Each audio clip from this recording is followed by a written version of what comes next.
ಮತ್ತೆ India level ಅಲ್ಲಿ ಸದ್ದು ಮಾಡುತ್ತಾ ಈ ಬಾರಿ ಮಂಡ್ಯ ಅನ್ನೋ ಪ್ರಶ್ನೆ ಕಾಡ್ತಾ ಇದೆ. ಬಿಕಾಸ್ ಡೆವಲಪ್ಮೆಂಟು ಹಾಗೆ ಇದೆ.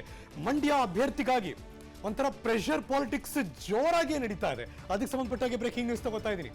ಮಂಡ್ಯ ಉಳಿಸ್ಕೊಳ್ಳೋದಕ್ಕೆ ಗೌಡರ ಕುಟುಂಬದಿಂದ ಸ್ಪರ್ಧೆ ಅನಿವಾರ್ಯ ಅನ್ನೋದು ರಾಜಕೀಯ ವಲಯದಲ್ಲಿ ದೊಡ್ಡ ಚರ್ಚೆ. ಈಗ ಬ್ರೇಕಿಂಗ್ ನ್ಯೂಸ್.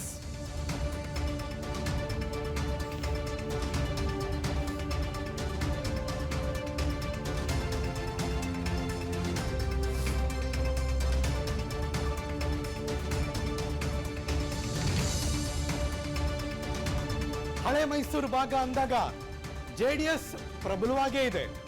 ಆದರೆ ಈಗ ಮೈತ್ರಿ ಮಾಡ್ಕೊಂಡಿದ್ದಾರೆ. ಮಂಡ್ಯವನ್ನು ಉಳಿಸ್ಕೋಬೇಕು. ಗೌಡರ ಕುಟುಂಬದಿಂದ ಸ್ಪರ್ಧೆ ಅನಿವಾರ್ಯ. ನಿಖಿಲ್ ಕುಮಾರಸ್ವಾಮಿ ಸೂಕ್ತ ಅಂತಿದ್ದಾರೆ ಮಂಡ್ಯ ಜೆಡಿಎಸ್ ನಾಯಕರು. ಆದರೆ ದೇವೇಗೌಡರು ಮತ್ತು ಕುಮಾರಸ್ವಾಮಿ ಅವರಿಗೆ ಮತ್ತೆ ಮತ್ತೆ ಅದೇ ಭಯ ಕಾಡ್ತಾ ಇದೆ. ಅವ್ರು ಕಾಡ್ತಿರೋ ಭಯ ಬೇರೆ. ದೇವೇಗೌಡರು ಮತ್ತು ಕುಮಾರಸ್ವಾಮಿ ಅವರಿಗೆ ಕಾಡ್ತಿರುವಂತಹ ಆ ಭಯ ಏನು? ಬಿಕಾಸ್ ಮತ್ತೆ ಮತ್ತೆ ಯಾಕೆ ವೈ ಕಾರ್ಯಕರ್ತರು, ಮಂಡ್ಯ ಭಾಗದ ನಾಯಕರು, ನಿಖಿಲ್ ಕುಮಾರಸ್ವಾಮಿ ಅವರು ನಿಂತ್ಕೊಳ್ಳಿ, ಗೌಡ್ರ ಕುಟುಂಬದವರು ಇಲ್ಲಿ ನಿಂತ್ಕೊಂಡ್ರೆ ಗೆಲ್ಲಬಹುದು ಅಂತ ಅವ್ರು ಹೇಳ್ತಿದ್ದಾರೆ. ಆದರೆ ಮಾಜಿ ಪ್ರಧಾನಮಂತ್ರಿಗಳಿಗೆ, ಮಾಜಿ ಮುಖ್ಯಮಂತ್ರಿಗಳಿಗೆ ಒಂದು ಭಯ ಕಾಡ್ತಾ ಇದೆ. ಆ ಭಯ ಏನಪ್ಪಾ ಅಂದ್ರೆ ಮಂಡ್ಯ ಕ್ಷೇತ್ರವನ್ನು ಉಳಿಸ್ಕೊಳ್ಳೋದಕ್ಕೆ ದೊಡ್ಡಗೌಡರು ಮಾಸ್ಟರ್ ಪ್ಲಾನ್ ಕೂಡ ಮಾಡಿದ್ದಾರೆ. ಹಾಗಾದ್ರೆ ಪ್ಲಾನ್ ಏನು? ಬರ್ತಾ ಇದೆ ನೋಡಿ ಮತ್ತೊಂದು ಬ್ರೇಕಿಂಗ್ ನ್ಯೂಸ್. ಸ್ಥಳೀಯ ನಾಯಕರು ಯಾರು ಪುಟ್ಟರಾಜು ಅವರು, ಅವರನ್ನ ಕಣಕ್ಕಿಳಿಸೋದಕ್ಕೆ ದಳಪತಿಗಳು ತಂತ್ರಗಾರಿಕೆಯನ್ನು ಹುಡುಕಿದ್ದಾರಂತೆ. Breaking news number 2.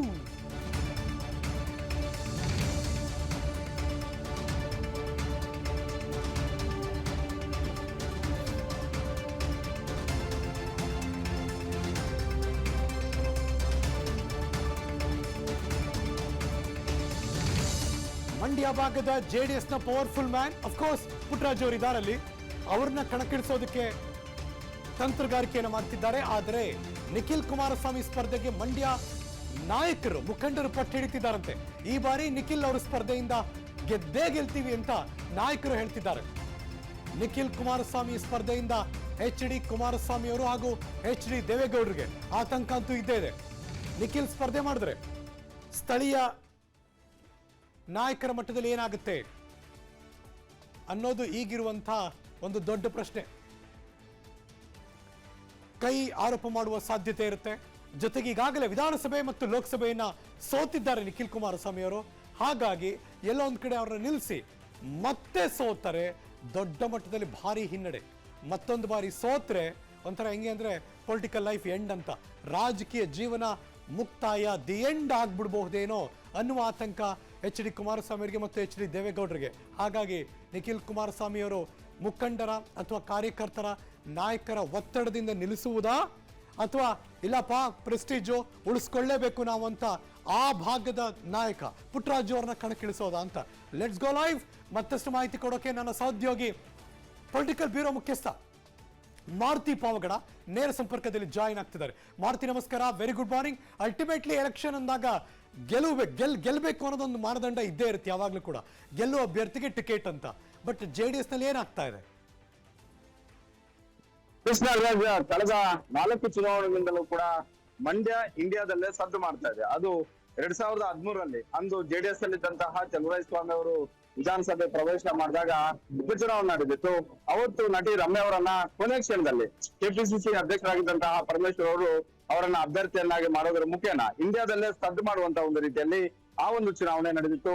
ಅದಾದ ಬಳಿಕ 2014ರಲ್ಲಿ ಮತ್ತೆ ಅವರ ಅದೃಷ್ಟ ಪರೀಕ್ಷೆಗೆ ಮುಂದಾದಾಗ ಅಂಬರೀಶ್ ವರ್ಸಸ್ ರಮ್ಯಾ ಅಂತಾಗಿ ಕಾಂಗ್ರೆಸ್ ಅಲ್ಲೇ 2 ಬಣಗಳಾಗಿ ರಮ್ಯಾ ಸೋಲೋದಕ್ಕೂ ಕೂಡ ಕಾರಣ ಆಯ್ತು. ತದ ಬಳಿಕ 2019ರ ಲೋಕಸಭಾ ಚುನಾವಣೆ ನಿಖಿಲ್ ವರ್ಸಸ್ ಸುಮಲತಾ ವಿರುದ್ಧ ನಡೆದಂತಹ ಒಂದು ಚುನಾವಣೆ ದೇಶಾದ್ಯಂತ ಇದ್ದಂತಹ ಕ್ಷೇತ್ರಗಳಿಗಿಂತಲೂ, ಮೋದಿ ರಾಹುಲ್ ಗಾಂಧಿ ಅವರ ಕ್ಷೇತ್ರಗಳಿಗಿಂತಲೂ ಕೂಡ ಇಡೀ ದೇಶದ ಗಮನ ಸೆಳೆದಿದ್ದು. ಅವತ್ತು ಸುಮಲತಾ ಮತ್ತೆ ನಿಖಿಲ್ ನಡುವೆ ನಡೆದಂತಹ ನೇರ ಪೈಪೋಟಿ, ಅಂತರ್ಜ ಒಂದು ಪೈಪೋಟಿ ಮತ್ತೊಮ್ಮೆ ನಡೆಯುತ್ತಾ ಅನ್ನುವಂತ ಒಂದು ಆತಂಕ ಗೌಡ್ರ ಕುಟುಂಬದಲ್ಲಿ ಕಾಡ್ತಾ ಇರುವಂತದ್ದು. ಅದರಲ್ಲೂ ಬಿಜೆಪಿ ಜೊತೆ ಮೈತ್ರಿ ಮಾಡಿಕೊಂಡ ಬಳಿಕ 28 ಲೋಕಸಭಾ ಕ್ಷೇತ್ರದಲ್ಲಿ ಕನಿಷ್ಠ 3 ಕ್ಷೇತ್ರಗಳನ್ನ ಗೆಲ್ಲಲೇಬೇಕು ಅನ್ನುವಂತಹ ಒಂದು ಲೆಕ್ಕಾಚಾರದಲ್ಲಿ JDS ನ ನಾಯಕರು ಈಗಾಗಲೇ ಬಿಜೆಪಿ ವರಿಷ್ಠ ಮುಂದೆ 5 ಸ್ಥಾನಗಳಿಗೆ ಪಟ್ಟಿಡಿದು ಕೂತಿದ್ದಾರೆ. ಅದರಲ್ಲಿ ಮುಖ್ಯವಾಗಿ ಹಾಸನ ಮತ್ತೆ ಮಂಡ್ಯವನ್ನ ಪಡ್ಕೊಳ್ಳೇಬೇಕು ಅಂತ. ಹೀಗಾಗಿ ನಿನ್ನೆ ಮಂಡ್ಯದಿಂದ ಬಂದಿದ್ದಂತಹ JDS ನ ನಾಯಕರು ಪುಟ್ಟರಾಜು ಅವರ ನೇತೃತ್ವದಲ್ಲಿ ಬಂದಂತಹ ಪ್ರಮುಖ ಮುಖಂಡರುಗಳ ಒಂದು ಒತ್ತಾಯ, ಅಲ್ಲಿ ದೇವೇಗೌಡರ ಕುಟುಂಬದಿಂದ ಅಭ್ಯರ್ಥಿ ಆದ್ರೆ ಗೆಲ್ಲೋದು ಸುಲಭ ಅನ್ನುವಂತಹ ಒಂದು ಮನವಿಯನ್ನ ಮಾಡ್ಕೊಂಡಿರುವಂತದ್ದು. ಆದ್ರೆ ದೇವೇಗೌಡರಿಗೂ ಮತ್ತೆ ಕುಮಾರಸ್ವಾಮಿ ಅವ್ರಿಗೂ ಕಾಡ್ತಿರುವ ಭಯವೇ ಬೇರೆ. ಯಾಕಂತ ಹೇಳಿದ್ರೆ ಒಂದು ವೇಳೆ ದೇವೇಗೌಡರ ಕುಟುಂಬದಿಂದ ಅಭ್ಯರ್ಥಿ ಆಗಿದ್ದಾದ್ರೆ ನಿಖಿಲ್ ಕುಮಾರಸ್ವಾಮಿ ಅವರನ್ನೇ ಬಹುತೇಕರು ಪಟ್ಟಿರುವಂತದ್ದು. ನಿಖಿಲ್ ಕುಮಾರಸ್ವಾಮಿ ಅವರು ಅಭ್ಯರ್ಥಿ ಆಗಿದ್ದಾದ್ರೆ ಅಲ್ಲಿ ಎಷ್ಟು ಜನ ಬಿಜೆಪಿ ಮತ್ತೆ ಜೆಡಿಎಸ್ ಅವರು ಒಳಪೆಟ್ಟು ಕೊಡಬಹುದು ಅನ್ನುವಂತ ಒಂದು ಆತಂಕ ಇದ್ದೇ ಇದೆ. ಅದರಲ್ಲೂ 2023 ವಿಧಾನಸಭಾ ಚುನಾವಣೆಯಲ್ಲೂ ನಿಖಿಲ್ಗೆ ರಾಮನಗರದಲ್ಲಿ ಸೋಲಾಯ್ತು. ಅದಕ್ಕೂ ಮೊದಲು 2019ರಲ್ಲಿ ಮಂಡ್ಯದಲ್ಲಿ ಸೋಲಾಯ್ತು. ಹೀಗಾಗಿ 2 ಸಾರ್ವತ್ರಿಕ ಚುನಾವಣೆಗಳಲ್ಲಿ, ಒಂದು ಲೋಕಸಭೆ ಮತ್ತೊಂದು ವಿಧಾನಸಭೆ, 2 ಚುನಾವಣೆಗಳನ್ನ ಸೋತಿರುವಂತಹ ನಿಖಿಲ್ಗೆ ಮತ್ತೊಂದು ಸೋಲು ಆಗಿದ್ದೆ ಆದ್ರೆ ರಾಜಕೀಯವಾಗಿ ಮೇಲೆ ಇರುವಂತದ್ದು ಅಷ್ಟೊಂದು ಸುಲಭ ಅಲ್ಲ ಅನ್ನುವಂಥದ್ದು ದೇವೇಗೌಡರು ಮತ್ತೆ ಕುಮಾರಸ್ವಾಮಿ ಅವರು ಒಂದು ಲೆಕ್ಕಾಚಾರ. ಹೀಗಾಗಿ ಅಲ್ಲಿ ಸ್ಥಳೀಕರಿಗೆ ಅವಕಾಶವನ್ನ ಮಾಡ್ಕೊಳ್ಳೋಣ, ಪುಟ್ಟರಾಜು ಆದ್ರೆ ಸೂಕ್ತ ಅಭ್ಯರ್ಥಿ ಅನ್ನುವಂತಹ ಒಂದು ಮನದಟ್ಟು ಮಾಡುವಂತಹ ಒಂದು ಮಾತುಗಳನ್ನ ದೇವೇಗೌಡರು ಹೇಳಿ ಕಳಿಸಿದ್ದಾರೆ. ಆದ್ರೆ ಮಂಡ್ಯದ ಕಾರ್ಯಕರ್ತರು ಒಪ್ಕೊಳ್ಳೋದಕ್ಕೆ ತಯಾರಿಲ್ಲ. ಹೀಗಾಗಿ ಕುಮಾರಸ್ವಾಮಿ ಮತ್ತೆ ದೇವೇಗೌಡರು ಕೊನೆ ಕ್ಷಣದಲ್ಲಿ ಯಾವ ತಂತ್ರಗಾರಿಕೆಯನ್ನ ಅಣಿತಾರೆ ಅನ್ನುವಂಥದ್ದನ್ನ ಕಾದು ನೋಡ್ಬೇಕಾಗಿದೆ. Harish Nagaraj, thank you so much Maruti Pavagada ಈ ಕ್ಷಣದ ಮಾಹಿತಿಯನ್ನು ಅಪ್ಡೇಟ್ ಮಾಡಿದ್ದಕ್ಕೆ. ಅನುಕ್ಷಣದ ಸುದ್ದಿಗಳಿಗಾಗಿ Vistara news YouTube channel subscribe ಮಾಡಿ. ಹೊಸ ಸುದ್ದಿಗಳ ನೋಟಿಫಿಕೇಶನ್ಗಾಗಿ ಬೆಲ್ ಐಕಾನ್ ಕ್ಲಿಕ್ ಮಾಡಿ. ಲೇಟೆಸ್ಟ್ ಅಪ್ಡೇಟ್ಸ್ಗಾಗಿ www.vistaranews.com ವೆಬ್ಸೈಟ್ಗೆ ವಿಸಿಟ್ ಮಾಡಿ. ಅಂಗೈಯಲ್ಲೇ ಜಗತ್ತಿನ ಸುದ್ದಿ ತಿಳಿಯಲು Vistara news Kannada app download ಮಾಡಿ.